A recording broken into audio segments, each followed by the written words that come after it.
महाराष्ट्र जो आहे तो देशामधला एक पुरोगामी राज्य आहे। आमचे एरियामध्ये जन्माला आलेले सगळे मुले त्यांचं right from the time of conception to the time they are 2 years old असा एक 1000 डेजचा त्यांचं जो आहे एक लाईफ सायकल अप्रोचमध्ये त्यांना इनिशियल दॅट एज देणं आणि मॅलन्यूट्रिशनपासून त्यांना मुक्ती देणं हे एक सर्वात मोठा आमचं ध्येय आहे आणि we are looking at totally कुपोषण मुक्त महाराष्ट्र। नंदुरबारचा वैशिष्ट्य असं आहे की it is not only 100% tribal आणि तिथे काही भाग असे आहे जिथे अतिशय दुर्गम आहे। डोंगरावरचे भाग आहे, स्मॉल विलेजेस तांडे आहे जिथली पॉप्युलेशन समजा 10-15 हट्स इतकीच आहे। Nandurbar has also experienced the displacement in terms of mega projects happening in the vicinity. If we are able to achieve something in this particular area, we will be able to achieve it anywhere.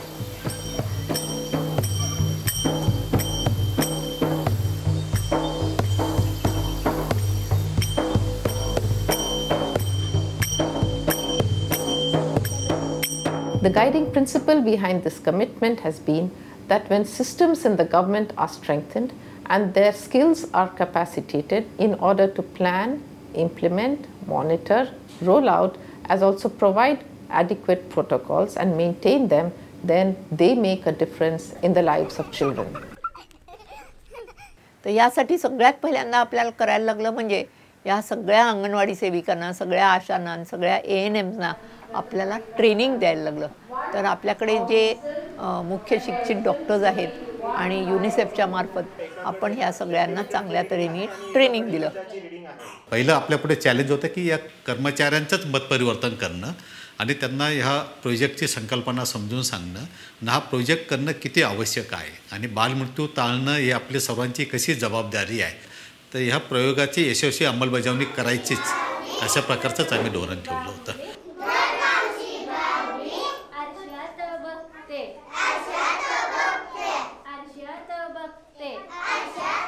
अंगणवाड्यांमधले आपल्याला इतके कर्मचारी म्हणजे एक 3 ते 4 हजार कर्मचारी हे सगळे बाळं बघायला होते।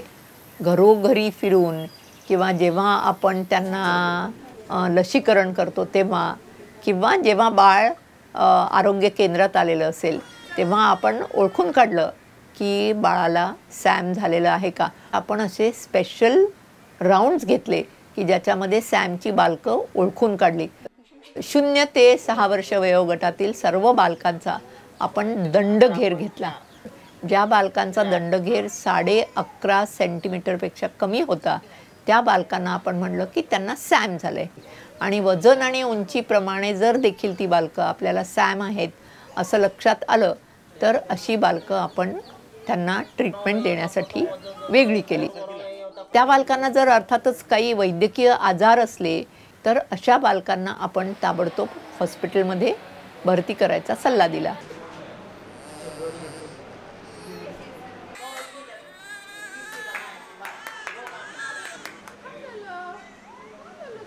त्या आदिवासी जिल्ह्यामध्ये आपण तिथे 6 ब्लॉक्समध्ये गेलो। 2-2 ब्लॉक एक प्रकारच्या इलाज करण्यासाठी असे आम्ही निवडले। आपण 3 प्रकारचे मुख्य करून आहार दिले।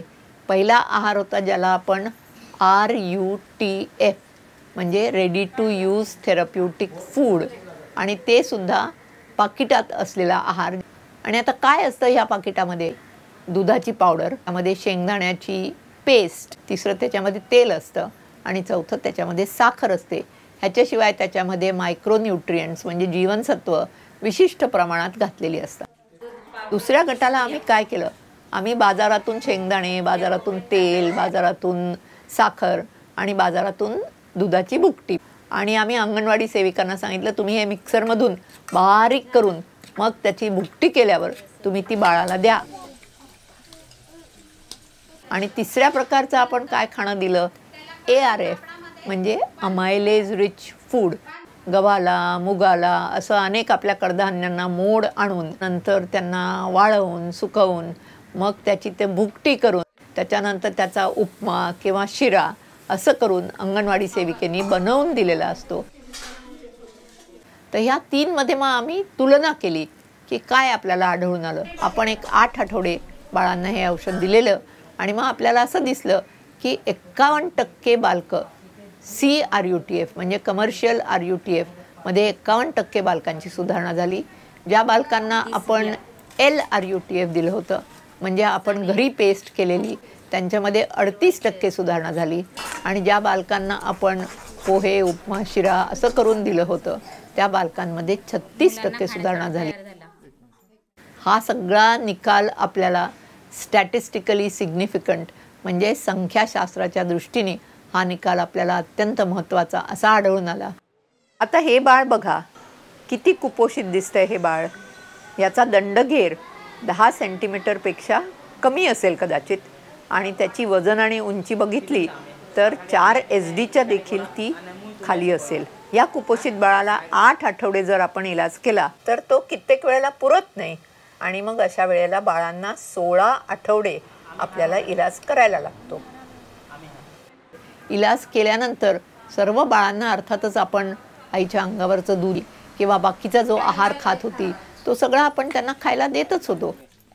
याबरोबर आपल्याला रिस्पॉन्सिव्ह स्टिम्युलेशन बाळ साथ देत आहे, मुठी चोखत आहे किंवा आईला सांगत आहे मला भूक लागली किंवा हात पुढे करत आहे, अशा वेळेला आईने प्रतिसाद द्यायचा असतो आणि तो प्रतिसाद बाळाला प्रोत्साहित करून त्याला कावचिवच्या गोष्टी सांगून असं बाळाला भरवायचं असतं. योग्य प्रकारे जर मुलांचं डाएट आपण सांभाळलं आणि त्यांच्या आईंना जर प्रशिक्षण दिलं आपण आणि त्यांचं संगोपन करण्यासंबंधी आणि त्यांचं आरोग्य सांभाळण्यासाठी जर आपण त्यांना मार्गदर्शन केलं तर निश्चित सुधारणा होते. सगळे जे काय रिझल्ट्स होते आणि सगळी बाळं आपण कम्प्युटरद्वारे आपण त्यांच्या एंट्रीज केल्या होत्या म्हणजे सगळ्या बाळांचा रेकॉर्ड आपल्याकडे लिखित स्वरूपातही होता. It is a doctor, the nurse, then the supervisors are there, the CDPOs are there, plus Anganwadi workers, ASHA workers. So we have all of them working as a team. This is actually a teamwork. अंगणवाड़ी में नानी आवे ती में गोर हादणे जातले तीना पुरिया लावतले में पुरिया हा जरो ये बीमारी नहीं लागणो जुवे. जॉग्राफिकल एरिया एवढा असा आहे की फार अडचणीचा भाग आहे.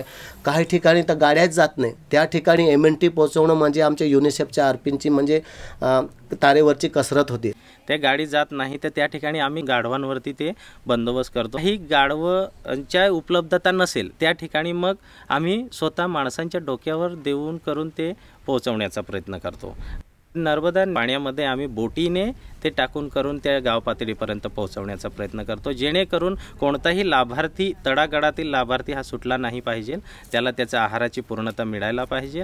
दर महिन्यापर्यंत त्यांचे उपचार पूर्ण झाल्यानंतर ते बाल पूर्णपणे नॉर्मलला आणण्याचे प्रयत्न करतो आम्ही आणि नंतर त्या मातेच्या घरी जाऊन पुन्हा ते बालक स्यामध्ये बसू नये वारंवार त्या मातेला आहार आरोग्याविषयी आणि लसीकरण आणि स्वच्छतेविषयी माहिती देतो. With better screening of the children at the community level, more and more cases are identified with medical complications. सिमॅम प्रोजेक्टमुळे लिंकेजेस चांगल्या प्रकारे डेव्हलप झाले. NRCमधून डिस्चार्ज केलेलं बाळ सिमॅममध्ये गेलं. सिमॅममधले फाइंड केलेले मुलं सॅम विथ कॉम्प्लिकेशन हे NRCमध्ये ॲडमिट व्हायला पाठवले. As the workload has increased at the NRC in Nandurbar, 2 new NRCs have been set up at Dadgaon and Molki. Trained staff is available here to take care of these complicated cases. आईचं पण त्या ठिकाणी कशा पद्धतीनं तिला या इतर मुलांची कशी काळजी घ्यावी याची सुद्धा मार्गदर्शन करतो. मी साधा एक प्रयोग करतोय की परसबागेचा प्रयोग. स्थानिक पातळीवर घराच्या पातळीवर जर त्याला चांगला आहार मिळाल्यामुळं त्या मुलांच्या वजन वाढण्यामध्ये त्या मुलांचं एक पोषण चांगलं राहण्यामध्ये मदत पडते. योजना जर यशस्वी व्हायचं असेल तर ती लोकांची चळवळ बनली पाहिजे. लोकांचा पुढाकार अत्यंत महत्त्वाचा आहे. आता जो या कार्यक्रमामध्ये जे एक मोटिवेशन तयार झालेलं आहे ते नक्कीच हा जिल्हा कुपोषणमुक्त होण्यासाठी मदत होणार आहे. कुपोषणाविरुद्धचा लढा मोठा आहे आणि आपल्याला लांबचा पल्ला गाठायचा आहे. हा गाठत असताना काही गोष्टी अत्यंत महत्त्वाच्या आहेत आणि त्या आपण पाळल्याच पाहिजेत. किशोरीवयीन मुलीची काळजी, गरोदर मातेची काळजी, बाळ जन्मल्यानंतर बाळाला स्तनपान 1 तासाच्या आत आणि 6 महिने निव्वळ स्तनपान आणि 6 महिन्यानंतर योग्य त्या प्रमाणात घन आहार योग्य त्या वेळी द्यायचा. घन आहार करत असताना स्वच्छता पाळली नाही आणि बाळाला अनेक आजार झाले तर आपलं सगळं कामच फसलं. आजारामध्ये जर बाळाची आपण योग्य काळजी घेतली नाही तर देखील बाळाला कुपोषण होईल. अतिशय महत्त्वाचा मुद्दा आहे बाळाला लसीकरण करणं. लसीकरणांमुळे आपण बाळाचं निश्चित आजारांपासून संरक्षण करू आणि त्यामुळे आपल्याला कुपोषणाचा लढा यशस्वी करता येईल अशी मला खात्रीच आहे.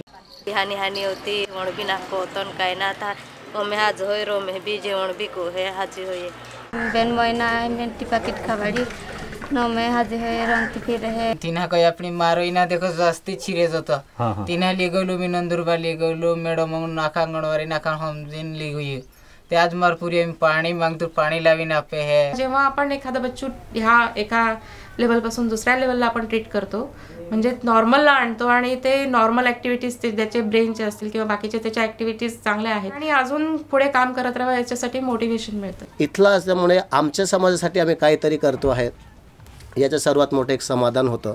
Once the ownership of a project goes to the society itself त्याच्यापेक्षा चांगला रिझल्ट कुठेही आम्ही देऊ शकतो. ही नाही आत नाही नागतं. एखाद्याचं मूल सुधारल्यावर त्याच्या चेहऱ्यावर जे समाधान असतं ना ते आपल्या पगारातून सुद्धा आपल्याला मिळत नाही. म्हणून मला हे काम करायला आवडतं. शिकाडीत नंदुरबार मुख लेणी मास्तर बनावे.